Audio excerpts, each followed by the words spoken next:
Hello အားလုံးပဲမင်္ဂလာပါဘုဘထွန်းဆိုတဲ့ channel နဲ့ပြန်လည်ကြိုဆိုလိုက်ပါတယ်ဒီနေ့ညီမရှိပြမှာကတော့အိမ်မှာ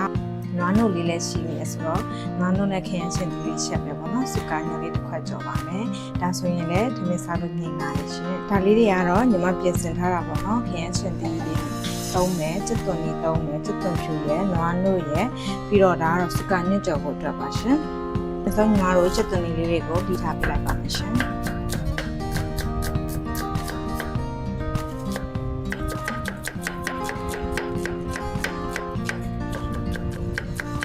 ကျွတ်သွန်လေးလည်းတီးပြီးသွားပြီဆိုရင်ကျမတို့ခန်းချင်းတီလေးကိုလည်းလှီထားပြလိုက်ပါမယ်ပေါ့နော်ခုရက်ပိုင်းကကျမရဲ့မိဘနှစ်ပါးလည်းဗမာပြည်ဘက်ကိုခီးထွက်နေတော့လေဦးသိမ့်မရှိဘူးပေါ့နော်အဲ့တော့ကျမတို့တွေဖြစ်တယ်လို့လေးပဲအိမ်မှာရှိတာလေးပဲချက်ပြုတ်စားတောက်လိုက်တယ်ပေါ့အသားဟင်းတွေလည်းအခုချိန်မှာမစားခြင်းလေရာသီဥတုကလည်းခဏဆိုပူလိုက်ခဏဆိုမိုးရွာလိုက်နဲ့နီးလို့မကောင်းပေါ့နော်ကျမတို့တွေဒီလိုမျိုးအနှစ်ကလေးနဲ့စိမ့်ဆိုအရွက်ကလေးနဲ့အဲ့လိုလေးပဲစားတာပို့ပြီးတော့ထမင်းမြိန်နေပေါ့နော်တုံချိုလဲဒါပြပဲရိုက်လိုက်တော့မှာ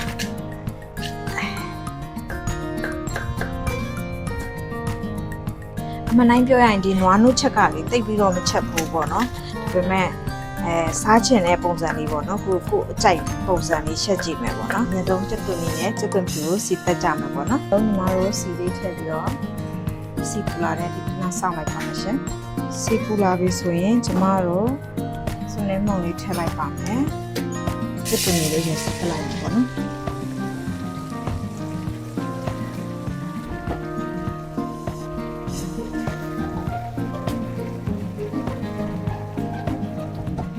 နော်ကျွတ်သွန်ဖြူလေးထည့်ပြီးစီတက်လိုက်ပါမယ်ဒီလိုအနေထားရောက်ပြီဆိုရင်ညီမတို့ခရမ်းရှင်လေးထည့်လိုက်ပါတော့မယ်ရှင်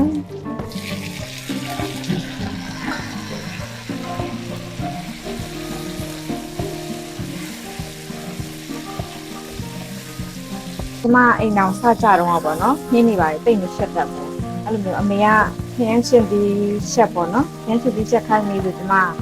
အဲ့ဒီခရမ်းရှင်လေးကိုစီနဲ့ဒီလိုမျိုးပေါ့နော်စီနဲ့ပဲမကြော်ပဲနဲ့ခရမ်းချင်ဒီထည့်ပြီးပြီဆိုရင်ဒီကို block ဆိုလောင်းထားလိုက်တာပေါ့နော်အဲ့လိုကြတော့ခရမ်းချင်ဒီကအစိမ့်နဲ့မပြောက်ဘူးပေါ့နော်ကျမအဲ့တော့အဲ့လိုမျိုးချက်တာပေါ့အခုတော့နည်းနည်းကျွမ်းကျင်လာပြီလို့ပြောလို့ရတယ်ပေါ့နော်ခရမ်းချင်ဒီကိုရင်လည်းကျမတို့ညမှာရှိတဲ့စီလေးနဲ့ပဲအရင်ဆုံးပေါ့နော်အစိမ့်နဲ့လေးတက်သွားတဲ့အထိကြော်ပေးရမယ်ပေါ့နော်ခရမ်းချင်ဒီလေးနည်းနည်းဣလာပြီဆိုခါကျမှညီမတို့ရေတွက်ပေးရမှာပေါ့အရင်ကတော့အဲ့လိုမဟုတ်ဘူးအဲ့ခန်းချင်းဒီထည့်ပြီးပြီဆိုတော့ခန်းချင်းဒီနူဖို့အရေးဆိုပြီးတော့ဒီကို block ဆိုလောင်းထားလိုက်တာပေါ့နော်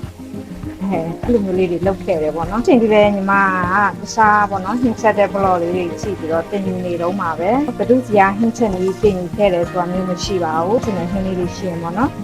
YouTube ကနေပြီးတော့ခြာကြည့်တယ်ပြီးတော့ like ပြီးတော့ချက်စားကြည့်တယ်ပေါ့နော်ချက်စားဖြစ်တဲ့ဟင်းလေးတွေကိုကျမနဲ့ကျမဟန်နဲ့ဘလိုလေးတွေချက်လဲဆိုတာမျိုးလေးကိုဘလောရိုက်ပြီးတင်ပြပေးတာပေါ့နော်ခင်းလေးတွေမချက်သက်သေးတဲ့အချိန်မှာကိုယ့်ရဲ့မိခင်ကလည်းမအားတဲ့ရှင်မျိုးမှာဆိုလို့ရှိရင်သူကနေလေ့လာပြီးတော့ချက်ပြုတ်လို့ရတယ်ပေါ့နော်ဒီမှာနိုင်ငံခြားကျောင်းသွားတဲ့ကလေးတွေလည်းဖြစ်ဖြစ်ပေါ့နော်ဒီနေ့ဒီသူကနေကြည့်ပြီးတော့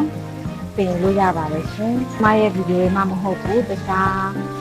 ချက်ပြုတ်ပြပြင်ဆင်ပေးတဲ့ဗီဒီယိုအများကြီးပဲပေါ့နော်အဲ့ဒီမှာလိုက်ပြီးတော့ကြည့်ပြီးတော့ပြင်ပြီးတော့ချက်ပြုတ်ပြင်ဆင်လို့ရပါတယ်ရှင်။ဘာဖြစ်လို့လဲဆိုတော့ဒီနီးလန်းလေးကလည်းအရင်ကအသုံးဝင်တယ်ပေါ့နော်ကျမကိုယ်တိုင်လည်းဒီနီးလန်းလေးကိုအသုံးပြုခဲ့တာဖြစ်တဲ့အတွက်ပေါ့နော်အခုဆိုရင်ပို့ပြီးတော့တောင်မှလွယ်ကူပါသေးတယ်ကိုကတခုခုဖတ်ရှင်တဲ့ဟင်းဒီတခုခုရှိရဆိုပေါ့နော်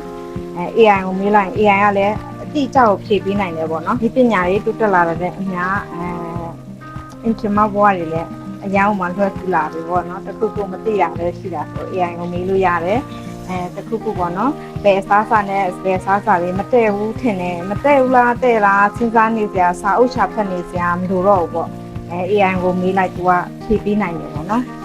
ခုခင်းချင်းပြီးလဲအတော်တင်နူသွားပြီဆိုဒီမှာဒီလေးတွက်ပြီးတော့ခဏထည့်ထားလိုက်မယ်ပေါ့နော်ဒီချိန်မှာတော့ကျမရတာလေးတစ်ခါလေးထည့်ပြပါမယ်ပေါ့နော်ကျမစားလေးကိုလက်ဖက်စားစွန်းတစ်စွန်းထည့်လိုက်ပါမယ်ရှင်ခမ်းမုံလေးကိုလည်းလက်ဖက်စားစွန်းတစ်စွန်းထည့်လိုက်မယ်ပေါ့နော်အရသာကတော့ပိုကြိုက်တယ်လို့ပါပဲခါတလေလေးစဉ်းစားမိတယ်ဒီလားကိုချက်တဲ့ဟင်းတွေကဒီစားဟင်းချိုဟင်းခမ်းမုံဒါတွေပဲထည့်နေတော့အရသာတွေက တူနေမလားပေါ့နော်ဟင်းအညီတွေသာပြောင်းသွားမယ်ရတာတွေကတူနေမလားလို့တော့ခံစားမိတယ်ပေါ့နော်ကျမတို့မြန်မာလူမျိုးတွေကစားရင်လေးလေးပြည့်ပြည့်စားတော့လေဟင်းခမ်းမုံတွေစားတွေဟင်းချုံမုံတွေအများများသုံးတော့ဘာဟင်းမဲ့ချက်ချက်ဒီအရသာပဲထွက်နေပလားလို့လေဒီတန်းကိုချက်ပြုတ်ပြင်ဆင်တင်တာတော့ပေါ့နော်စားဆိုလဲသူ့ရဲ့အရသာလေးပါယုံလေးပဲအနည်းငယ်ပဲထည့်တင်တယ်ပေါ့နော်အဲ့ဒါမှသူ့ရဲ့ဒီဟင်းထဲမှာထည့်ထားတဲ့အသီးနှံတွေရဲ့အရသာကိုကချီချီမီမီခံစားလို့ရမှာပေါ့နော်ခရမ်းရှင်ဒီဆိုခရမ်းရှင်ဒီရဲ့အရသာလေးကျွတ်တွန်နေလေးပါတယ်ဆိုကျွတ်တွန်နေလေးရဲ့အရသာလေးအဲ့လိုမျိုးပေါ့နော်ဆိုကျွန်တော်တို့ခန္ဓာအပေါင်းပေါက်တာပေးလိုက်ပါမယ်ခုနကကျွန်မပြောသွားတာပေါ့နော်ဟင်းချက်တဲ့အခါမှာစားတွေဟင်းခမ်းမှုတွေပဲတုံးနေရင်ဒီအရသာတစ်မျိုးပဲထွက်နေတာလားပေါ့နော်အဲ့ဒါလေးကိုဘယ်လိုမျိုးထင်လဲပေါ့နော်သူ့ရဲ့အထဲမှာပါတဲ့အသီးနှံတွေရဲ့အရသာကိုကောင်းကောင်းခံစားလိုက်ရမလားပေါ့အဲ့လိုမျိုးထင်နေပေါ့နော်အဲ့ဒါလေးကိုဘယ်လိုမျိုးထင်လဲဆိုတာ comment မှာပြောခဲ့ပေးပါအောင်နော်ခေတန်းကျတော့လေကျမကိုယ်တိုင်လည်းအဲ့ဒီစားတွေဟင်းခမ်းမုံတွေကိုမလျှော့နိုင်သေးဘူးပေါ့နော်ဟင်းချုံမုံတော့မစားအောင်ရှင်ဟင်းချုံမုံကတော့မစားတာတော်တော်ကြာပြီအခုဆိုရင်ဘယ်လိုမျိုးဖြစ်လဲဆိုဟင်းချုံမုံပါတဲ့အစာအပြင်စာတစ်ခုခုစားလိုက်မိပြီဆိုလို့ရှိရင်နောက်တည့်ရက်ဆိုမျက်နှာကြီးဖော်ကြီးဖြစ်နေတာပေါ့နော်အယောင်သိတာပါတယ်ကျမတို့တွေခရမ်းချင်ဒီလေးကိုလိတ်နေအောင်ရှက်မယ်ပေါ့နော်ဒီလေးလည်းပြန်လာပြီဆိုရင်ကျမတို့တွေဒီနွားနို့လေးကိုထည့်ပြီးတော့ရှက်လိုက်ပါမယ်ဒါလေးကိုနွားနို့ရေတွေခမ်းပြီးတော့ပြစ်သွားတဲ့အထိတည်မယ်ပေါ့နော်ကျမတို့အရင်ဆုံးအရွက်ကလေးတွေကိုစီးထားမယ်ပေါ့နော်ကျမတို့ရဲ့နယ်စပ်မြို့လေးမှာအသီးရွက်ကအသား5စီးလောက်ရှိပါတယ်ဒီစူကန်ညွန့်လေးဒီတစ်ဖက်စာကိုကျမဘတ်30ပြရတယ်ပေါ့နော်ဘတ်30ဆိုရင်အခုစီးနေဆိုရင်25ဘတ်ကို1000ပေါ့နော်4000ကျော်လောက်ကြာမှာပေါ့နော်ကျန်နေဆိုရင်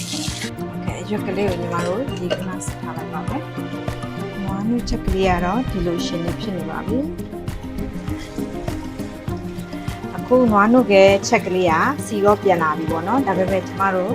နည်းလေးဖက်ဆောက်လိုက်ပါအောင်ပဲဒီမှာပါရှင်။ဒီရှင်မှာကျမတို့နေပီတောင်လေးတွေထည့်လိုက်ပါမယ်။ကလေးတွေလည်းစားမှဖြစ်တဲ့အတွက်နေပီကိုကျမကဒီတိုင်းအတောင့်လိုက်ပဲထည့်မယ်ပေါ့နော်။အဆက်စားချင်မှပဲကြိုက်စားကြပေါ့။နေပီလေး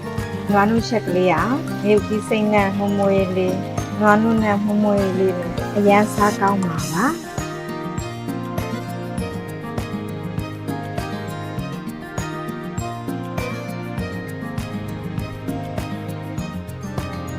ရန်ဆုံးညီမတို့စီလေးနဲ့ငယ်ထည့်လိုက်ပါမယ်ပေါ့နော်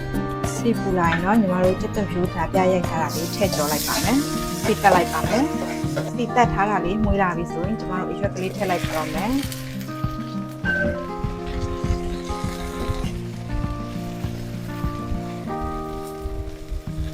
မောက်ထည့်မယ်စားလေးကိုလည်းထည့်လိုက်ပါမယ်ပြီးရင်တော့ခရုစီထည့်ပါမယ်ရှင်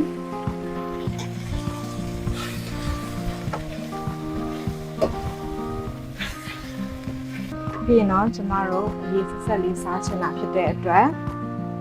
ခြေလေးအနှဲငယ်ထည့်မယ်ပေါ့နော်